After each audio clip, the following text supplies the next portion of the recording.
Like the tide, it drew me out. Contemplation at that point had all but been incinerated by the sheer and unfathomable truth that lay evident in the street before me. Murder had been committed. No less, no more. For a moment I hesitated, paused at the formidable and consequential position in which I found myself. For if I was found now, or indeed stumbled upon by another, surely I would look particularly, and rightly so, suspicious. Darkness caressed the morbid remains of a woman of mid-age.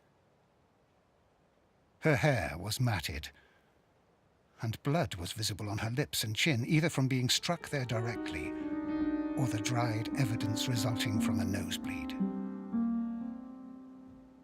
I doubted for a moment whether or not the poor woman was in fact no more, straining my eyes to see any sign of movement, any motions resembling breathing, or her neck pulsating softly from a beating heart. None. The inner chamber of her soul was, in fact, broken. Extinct. Impressions of fingers were visible just above the collar on her neck. Some form of restriction or strangulation seemed to be the cause of death. The blood, if from her nose, could have easily been as a result of this. It may not have been a case of a fight, but more of an overpowering attack. A force that she was unable to restrain.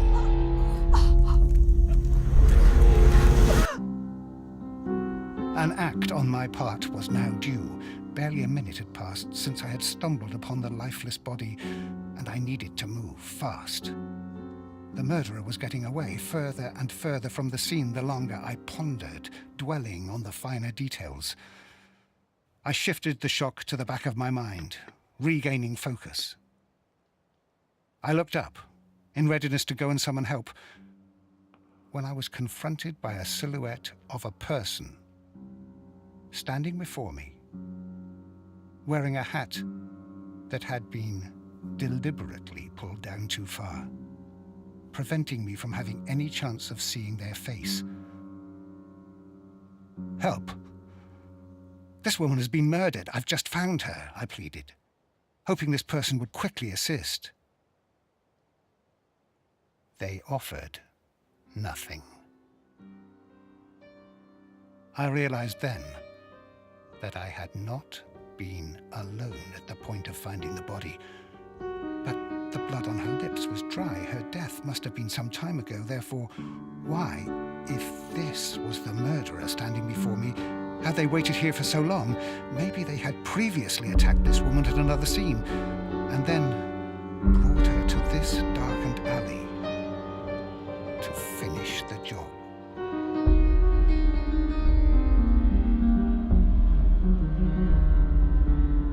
Still, the question, why remain here and increase the chance of being caught? Who's there?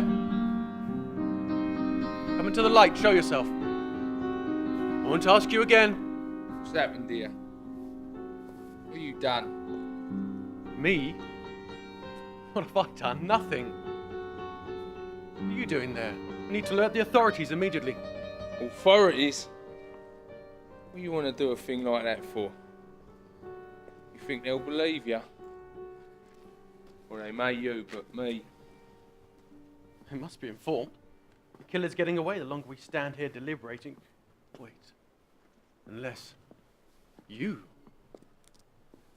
Now you stop right there. I hope you ain't suggesting I got anything to do with this. It's me witnessed you hovering over her like a beast with its prey. How do I know you ain't done this? What? Wait around? How long have you been standing back there, hiding in the shadows? Long enough to see you crouched down beside her. What were you doing, sir? Strangling her, eh? Cutting her throat? What? How do I know it ain't you committed this most horrific crime? Well, I guess we'll just have to trust each other, won't we? I'm going to find the police. And you're coming with me. No. Why should I go? So you can put all the blame on me, save your own neck? Nah. You say you found that body. I believe you. But you want to go to the police. You go alone. Do you think that will suffice? You could condemn us both. I've a wife, 2 children sleeping soundly in their beds, and that's exactly where I intend to go. Why would they think it is us? If we had done this, we would have fled, surely. Then you go alone. It's not an option, I'm afraid.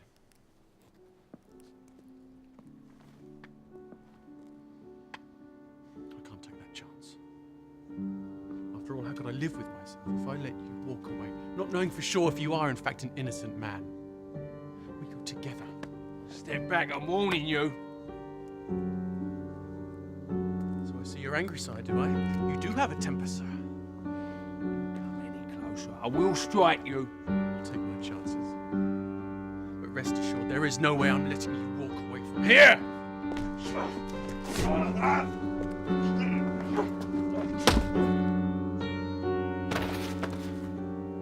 Blackness fell unto me as I was struck on the head with a blunt instrument, leaving me unconscious. You know, I've been watching you dance around in there all night. Well, aren't I the lucky one? Oh, you are. Most women would not even get a second glance. I still don't know your name. Well, that's a promising start. At least now I know you're interested. But is my name really of such importance? I am the mysterious type after all. Come on, tell me, please. Okay, if you insist. My name is Jasper. Well, that's a nice name. Oh, you're too kind, mademoiselle. You speak French? Oh, very little. The odd word here and there, in fact. And you, Alice? Do you speak French? Fluently. My grandfather's French was taught from an early age, sir. Jasper, please. Jasper. Say something to me, Alice. Say something to me in French. Please. I implore you. Okay. Je suis fatigué. Je dois aller à la maison. I take it from your reaction. You know a little more French than just your word, Jasper. Yes, I suppose I do. But the night is still young, Alice. Do you not find me interesting or handsome enough to stay out with a while longer? We could go and find somewhere to have a drink, talk. You can dance some. I thank you for your invite, Jasper, but I'm afraid I'm very tired. I need to go to my bed. Am I invited? Sir? Oh, to walk you home, of course. Oh, you thought I meant... No. My word. If I wanted to sleep with you, I would not need an invitation for that. Alice, why the rush? You haven't even said goodnight yet. I was only trying to be pleasant, and that wasn't good enough for you either. What is it? Why are you rushing away? Please stop! You're hurting me! Answer my question! The question I just asked you! Answer it! Please! Answer me! If you make a sound with that pretty little mouth, it will not only be your last, but it will be made with your tongue being ripped from it.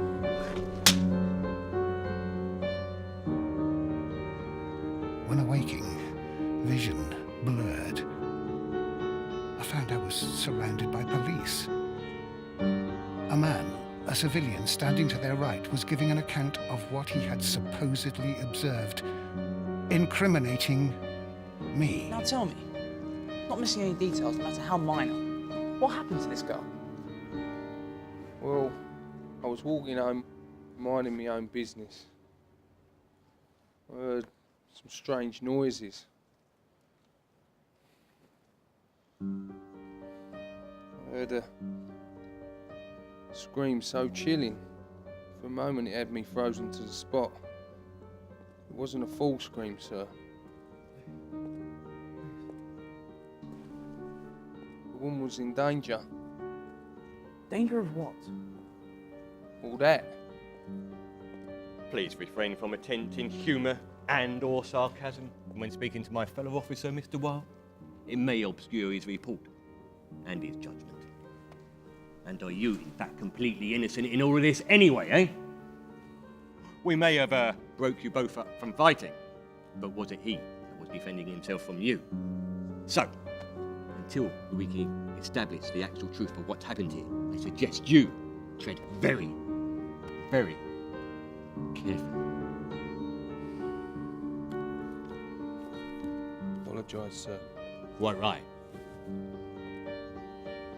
Mr. Kelly, you know me. Was a petty thief. I never commit no murder though, sir. It's not in my blood. Shall I continue, sir? Continue on, Wild. Danger of being murdered, sir. So what happened next? What did you see? Then it all went quiet. I was over there and I saw him. He was on her. So I decided to step out and confront him. And immediately he came at me. I tried to gather strength, to object to the false accusations, but was still dazed from the blow. My mouth just whispered words at best, but did little to capture anyone's attention. Please, I pleaded. I've done nothing. This man is lying. He is the murderer. How you've done all that to the victim in just a few short moments? He's not an animal. But you didn't see him. His eyes were black as coal. He was like the devil. You're not expecting me to write in my report that this crime was committed by the devil himself, are you, Mr. Wilde? Look at her wounds, man. To inflict that sort of damage would have taken longer. Not necessarily, Mr. Croucher. Sir? Let's not be too hasty, eh? Or have you already forgotten the atrocities shown by another individual? An individual, I may add, that still roams our streets. Right under our noses. But sir, But what, Croucher? What?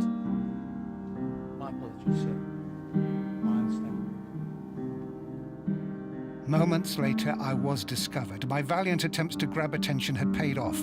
An officer knelt down beside me, tilting his head and directing his ear to me to listen.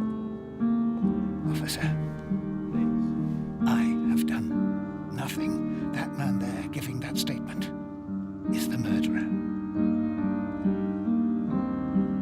With utter astonishment, I could not believe the words that returned to me from said officer, words that will haunt me to the very final day of my journey on this earth. He said, quietly and chillingly, "No, that man standing there is not the murderer, sir." I am.